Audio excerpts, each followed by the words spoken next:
నమస్తే, welcome to Suman TV. ప్రస్తుతం మనతో పాటు ఉన్నారు real estate analyst and property expert, NRI portfolio manager Aryan గారు మనతో పాటు ఉన్నారు. వీరికి దాదాపుగా 15 సంవత్సరాలకు పైగా ఓపెన్ ప్లాట్స్లోని అనుభవం కలిగి 10,000 మందికి పైగా ఇన్వెస్టర్లకు వారి సేవలను అందించి, అలాగే 250 కోట్లకు పైగా ఇన్వెస్టర్ పోర్ట్ఫోలియోను నిర్వహించినటువంటి అనుభవం కలవారు. సో ప్రస్తుతం హైదరాబాద్ రియల్ ఎస్టేట్లో ఎవరైనా ఇన్వెస్ట్ చేయాలనుకుంటే ఆ ఇన్వెస్ట్మెంట్ ఎందులో చేయొచ్చు, ఎలా చేయొచ్చు, ఇటువంటి విషయాలన్నీ కూడా వారి నుంచి మనం ఆ సజెషన్ అడిగి తెలుసుకుందాం. నమస్తే ఆర్యన్ గారు. నమస్తే అండి. ఆర్యన్ గారు, మీరు దాదాపుగా 25 కంట్రీస్కి మీరు పోర్ట్ఫోలియో మేనేజర్గా మీరు వర్క్ చేసి ఉన్నారు. సో Yes, మీకు చాలా అనుభవం ఉంది. అయితే ఎక్కడ మన వాళ్ళు సెటిల్ అయినా కూడా స్వదేశంలో ఖచ్చితంగా వాళ్ళు ప్రాపర్టీస్ అయితే ఇన్వెస్ట్ చేస్తూ ఉంటారు. సో ఎప్పటికైనా మనం తిరిగి స్వదేశానికి వస్తాం కాబట్టి సో మనకి ఇక్కడ ఉండాలి అనే ఉద్దేశంతో మాక్సిమం ఇన్వెస్ట్మెంట్ అంతా కూడా మనకి స్వదేశంలోనే చేసుకుంటూ ఉంటారు. రైట్. కానీ వాళ్ళు ఇన్వెస్ట్ చేసినా కూడా అనుకున్నంత రిజల్ట్ వాళ్ళకి రాదు, అంత అప్రిషియేషన్ కూడా రాదు. ఎందుకు వాళ్ళు ఏం చేస్తున్నారు మిస్టేక్స్ అంటారు? వెరీ గుడ్ క్వశ్చన్ అండి. చాలా మంది ఎన్ఆర్ఐస్ చేసే మిస్టేక్స్ని ఈ రోజు మీకు షేర్ చేసుకుంటాను. అంటే ఎన్ఆర్ఐస్ కోట్లలో ఇన్వెస్ట్ చేస్తారు. మినిమం 50 lakhs కానీ 1 crore కానీ వాళ్ళు డాలర్స్లో సంపాదిస్తున్నారు కాబట్టి వాళ్ళ సేవింగ్స్ కూడా అంటే వాళ్ళు మనకంటే ఎక్కువే కష్టపడుతున్నారు అనిపిస్తుంది ఒకసారి.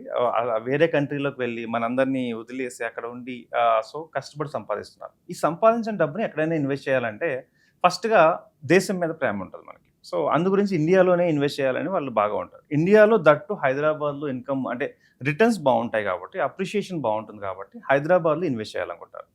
సో అయితే ఇక్కడ చేసే మిస్టేక్స్ ఏంటి అంటే వాళ్ళు ఎప్పుడైనా ఆలోచించాల్సింది ఏంటి, మీరు కానీ నేను కానీ ఇన్వెస్ట్ చేస్తే మనం ఒక 1 crore ఇన్వెస్ట్ చేస్తే ఒక సర్టెన్ 10 years తర్వాత 10 times అవ్వాలనో 7 times అవ్వాలనో ఒక 8 times అవ్వాలనో మనకి ఒక ప్లానింగ్తో చేస్తాం. కానీ 1 crore ఇన్వెస్ట్ చేసి 10 years అయినా కూడా 1 or 2 crores వస్తే ఇన్వెస్ట్మెంట్ బాధ అనిపిస్తుంది. సో చాలా మంది ఇన్వెస్టర్లు నాతో మాట్లాడిన తర్వాత కాన్కాల్ అయిన తర్వాత సో వాళ్ళ చెప్పింది ఏంటంటే హైదరాబాద్లో ఇన్వెస్ట్ చేసాం ఇప్పటికి కానీ మాకు రిటర్న్స్ ఏమి రావట్లేదు. అంటే నేను డిగ్ చేసిన తర్వాత ఎందుకు వాళ్ళకి రిటర్న్స్ రావట్లేదు అంటే సో మేజర్ 5 points చెప్తాను. ఫస్ట్ పాయింట్ ఏంటంటే ఎమోషనల్ ఇన్వెస్ట్మెంట్. అంటే వాళ్ళు కొంచెం ఎమోషన్ అయ్యి ఇన్వెస్ట్ చేసేస్తున్నారు. అంటే ఎలా అంటే ఫ్రెండ్ ఇన్వెస్ట్ చేశాడు నేను ఇన్వెస్ట్ చేయాలి అంటే వాళ్ళ ఫ్రెండ్స్ ఇక్కడ లోకల్లో ఉన్న ఫ్రెండ్స్ ఎక్కడో ఇన్వెస్ట్ చేశారు. ఇంకా గుడ్డిగా ఆయన ఎక్కడ ఇన్వెస్ట్ చేశాడో ఆయన పక్కనే ఒక ప్లేస్ తీసుకోవడం. సో ఆయన కరెక్ట్గా అనాలిసిస్ చేశాడా లేదా దాని గురించి ఆలోచించారా లేదా తెలుసుకోవట్లేదు. వాళ్ళు ఏంటంటే సెక్యూర్డ్ గా ఉంటుంది, వాళ్ళు తీసుకున్నారు కదా, వీళ్ళు ఇక్కడ ఉన్నారు కదా, చూస్తారు సెక్యూర్ గా ఉన్నారు కదా, ఫ్రెండ్ చూసుకుంటాడు అనుకుంటారు. కానీ ఫ్రెండ్ క్లాస్ వచ్చింది అంటే ఈయన కూడా లాస్ వస్తుంది, ఇది మిస్ అవుతున్నారు. సో నెక్స్ట్ ఏంటంటే రిలేటివ్ సజెషన్స్ ఎక్కువైనాయి. అంటే రిలేటివ్స్లో అందరూ బాబాయ్లు మామయ్యలు అందరూ కూడా ఇక్కడ బాగుందిరా పెట్టేసాయి బాగుందిరా పెట్టేసాయి. వీళ్ళు ఎలా తెలుసుకుంటున్నారు అంటే వీళ్ళకి తెలిసిన నాలెడ్జ్ ఏంటి అంటే టీవీలో 4 సార్లు ఎక్కువ ఏ న్యూస్ వస్తే అదే గొప్ప అనుకుంటున్నారు, డిమాండ్ ఉన్న ప్లేస్ అనుకుంటున్నారు. యాక్చువల్గా ఈ రియల్ ఎస్టేట్లో ఇన్ఫ్రాస్ట్రక్చర్ ఎక్కడ డెవలప్ అవుతుందో అక్కడ పెట్టుకోవాలి. చాలా మంది ఏం చేస్తారంటే సిటీ ఎండింగ్ అయ్యే ప్లేస్లో ఇన్వెస్ట్మెంట్ చేస్తారు. నేనేమంటానంటే ఎక్కడ కొత్త సిటీ స్టార్ట్ అవుతుందో అక్కడ ఇన్వెస్ట్ చేయాలి. అంటే మన సిటీ చివరిలో మనం ఇన్వెస్ట్ చేసే టైంలో అక్కడ ఏమి ఉండదు, తర్వాత స్టార్ట్ అవుతుంది. Correct exactly. అంటే మనం ఆలోచన చేయాలన్నమాట నెక్స్ట్ సిటీ ఎక్కడ స్టార్ట్ అవబోతుంది. ఫర్ ఎగ్జాంపుల్ 2005 తీసుకోండి, గచ్చిబౌలి కానీ నియోపోలిస్ కానీ లేదంటే కోకాపేట ఇవన్నీ కూడా లోపల ఉన్నాయి అంటే అవుటర్ అనే ఫీలింగ్ ఉండేది. ఇప్పుడు అవే ప్రైమ్ అయిపోయినాయి. అంటే ఎగ్జాక్ట్ 21 yearsలో అప్పట్లో అంత దూరమా కొండలు గొప్ప ఉన్నాయి అనుకున్న ప్లేస్లో ఇప్పుడు అద్భుతమైన ఏరియాలు అయినాయి. సో ఎవరైనా అక్కడికి వెళ్ళాలంటే భయపడేవాళ్ళు, ఆ రాళ్లల్లో ఎవరు ఇల్లు కట్టుకుంటారు అనుకున్నారు. అద్భుతాలన్నీ అక్కడ రాళ్లలోనే జరిగినాయి. సో నేనేమంటానంటే ఇంకొక 20 years ఇప్పుడు అంతకాలం కూడా వెయిట్ చేయట్లేదు. ఎందుకంటే ఏ యుగంలో ఉన్నాం, అన్నీ చాలా ఫాస్ట్గా కన్స్ట్రక్షన్స్ అన్నీ కూడా టెక్నాలజీ వచ్చింది. 10 to 15 yearsలో నెక్స్ట్ కోకాపేట ఎక్కడ అవబోతుంది, నెక్స్ట్ బచ్చబౌల్ ఎక్కడ అవబోతుంది, నెక్స్ట్ నియోపాస్ ఎక్కడ రాబోతుంది, ఇలాంటి ప్లేసెస్ తెలుసుకుని ఇన్వెస్ట్ చేస్తే 1 rupee becomes a 10 rupee. Second mistake ఏం చేస్తున్నారంటే వీళ్ళందరినీ అడగడం, వాళ్ళు చెప్పే దాంట్లో పోస్ట్ చేసేయడం. థర్డ్ మిస్టేక్ వచ్చేసి వీళ్ళకి వెకేషన్స్ ఉంటాయి. ఒక ఇయర్లో లేదా 2 yearsకి ఒకసారి 10 to 15 days హాలిడేస్ ఉంటాయి వీళ్ళకి. ఈ హాలిడేస్ టైంలో రావడము, కంగారుగా 4-5 వెంచర్లు చూసేయడము, అందులో బాగుంది ఇందులో బాగుంది అనుకోవడము, ఎవరో ఒకరు ఇన్ఫ్లుయెన్స్ చేయడం వీళ్ళని, దాంతో అక్కడో చోట ఇన్వెస్ట్మెంట్ పెట్టేయడం, వెళ్ళిపోవడం. వీళ్ళు ఏమనుకుంటున్నారంటే ఈ 10 daysలో నేను 10 వెంచర్లు చూశాను, అందులో ఒకటి ఇన్వెస్ట్మెంట్ చేశాను, డన్ అనుకుంటున్నారు. కానీ ఇక్కడే అసలైన ఇష్యూ ఏంటంటే ఎప్పుడైతే బర్రీలో ఇన్వెస్ట్ చేస్తారో అప్పుడు లాస్ ఎక్కువ జరుగుతుంది. ఎందుకంటే సరైన వెరిఫికేషన్స్ చేసుకోలేము, బ్యాక్గ్రౌండ్ వెరిఫికేషన్ చేసుకోలేము, ఇన్ఫ్రాస్ట్రక్చర్ ఏమొస్తుందో తెలుసుకోలేము. సో ఇలాంటి వాటిని మనం ఎలాగా అంటే ఓవర్కమ్ చేయాలి అంటే ఎవరో ఒకళ్ళు ఇన్వెస్ట్మెంట్ అనలిస్ట్ని ఒకరిని కలిసి ఈ ఏరియా బాగుంటుందా లేదా, తక్కువ టైం ఉన్నా పర్లేదు, అట్లీస్ట్ అనలిస్ట్ ఏం చేస్తారంటే మీకు అనాలిసిస్ ఇస్తారు.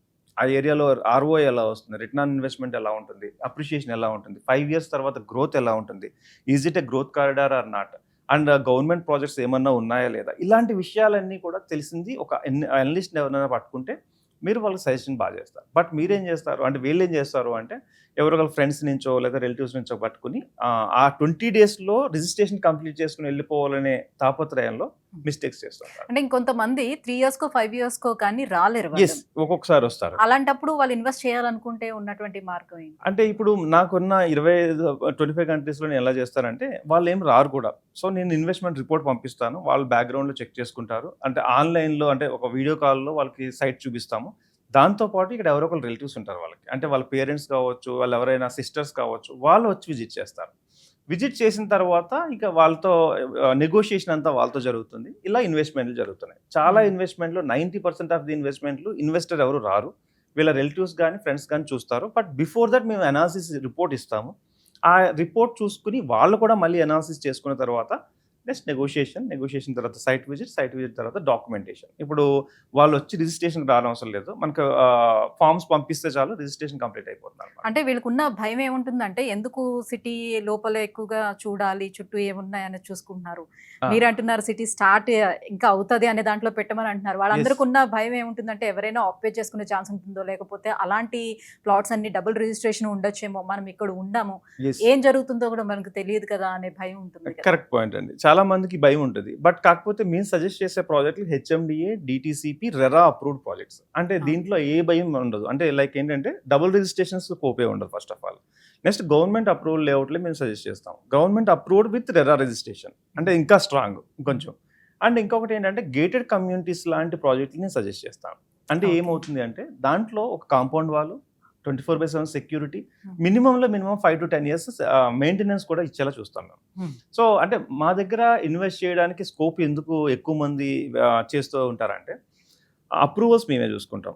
నెక్స్ట్ వచ్చేసి మెయింటెనెన్స్ ఏదైతే ఉందో అది మేమే చూసుకుంటాం. అంటే ఆ సెక్యూరిటీ కానీ ఏదైనా 10 years సెక్యూరిటీ వరకు మేమే వాళ్ళకి సపోర్ట్ ఇస్తాం. అంటే వాళ్ళు హ్యాపీగా ఒక 10 సంవత్సరాల తర్వాత వచ్చినా వాళ్ళ ప్లాట్ వాళ్ళకి నీట్గా క్లియర్గా మనం చెక్ చేసి పెడతాం. సో ఇలాంటివన్నీ కూడా మేము కేర్ తీసుకుంటాం. అంటే నా టీం, నేను కానీ నా టీం కానీ దేనికి సెపరేట్ టీం ఉంది కాబట్టి we are taking care of these things. నేనేమంటానంటే, మీరు ఇప్పుడు చెప్పినట్ల అప్రూవల్స్ చూసుకోకుండా ఇన్వెస్ట్ చేసేస్తారు. అంటే ఫర్ ఎగ్జాంపుల్ హెచ్ఎండిఏనా డిటిసిపిని ఏమి చూడరు, అంటే బాగుందంటే బాగుందని చేసేస్తారు. బట్ అది పొజిషన్లో ఉండవు కొన్ని. అంటే ఫామ్ ల్యాండ్స్లో ఇన్వెస్ట్ చేశారనుకోండి, డాక్యుమెంట్ ఒకలా ఉంటుంది, పొజిషన్ వేరే చోట ఉంటుంది. ఇవన్నీ తెలుసుకోకుండా ఇన్వెస్ట్ చేయడం వల్ల ఏంటంటే వాళ్ళు హైయెస్ట్ లాస్ బేర్ చేయాల్సి వస్తుంది.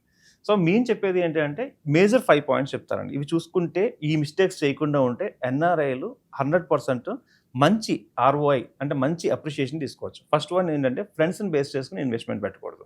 సెకండ్ వన్ ఏంటంటే, రిలేటివ్స్ని బేస్ చేసుకుని ఇన్వెస్ట్మెంట్ పెట్టకూడదు. థర్డ్ వన్ ఏంటంటే, మీకు వెకేషన్ ఉంది కదా, మీరు అన్నట్టు 2 to 3 yearsకి వస్తారు, 10-15 days ఉంది, వెకేషన్లో హర్రీబరీగా ఇన్వెస్ట్మెంట్ చేయకూడదు. ఫోర్త్ వన్ ఏంటంటే, లీగల్ డాక్యుమెంట్స్ కరెక్ట్గా చెక్ చేయకుండా మనం ఇన్వెస్ట్మెంట్ చేయకూడదు. ఫిఫ్త్ వన్ ఏంటంటే, ఎమోషనల్ ఇన్వెస్ట్మెంట్. ఇది చాలా చాలా చాలా ప్రమాదం. ఎందుకు అంటే, మనం ఎవరో చేశారు కాబట్టి వాళ్ళ ఇన్ఫ్లుయెన్స్తో మనం చేసేయడం, అంటే that is called emotional investment. ఇది చాలా రాంగ్. అది దాని యొక్క లాస్ ఎంత ఉంటుంది అంటే, మీ డబ్బులు సమ్టైమ్స్ పోవచ్చు కూడా. సో ఈ 5 పాయింట్లలో ఈ 5 మిస్టేక్స్ చేయకుండా ఉంటే ఎన్ఆర్ఐలు ఎక్సలెంట్ రిటర్న్స్ తీసుకోవచ్చు. ఇంకొకటి కూడా ఉంది దీంతో పాటు, 5తో పాటు ఇంకొకటి ఎక్స్ట్రా ఏంటంటే, టాక్సేషన్ గురించి తెలుసుకోకుండా ఇన్వెస్ట్ చేయడం. అంటే మనం ఇక్కడ కొన్నాం, ఒక ₹1,00,00,000 పెట్టుకున్నాం, 5 crores వచ్చింది అంటే 4 crores వచ్చినప్పుడు ట్యాక్స్ కట్టాలి గవర్నమెంట్. చాలా మందికి ఏం చేస్తారంటే, తెలియక ఇక్కడ అంటే ఇండియాలోనూ ట్యాక్స్ కడతారు, అక్కడ ట్యాక్స్ కడతారు.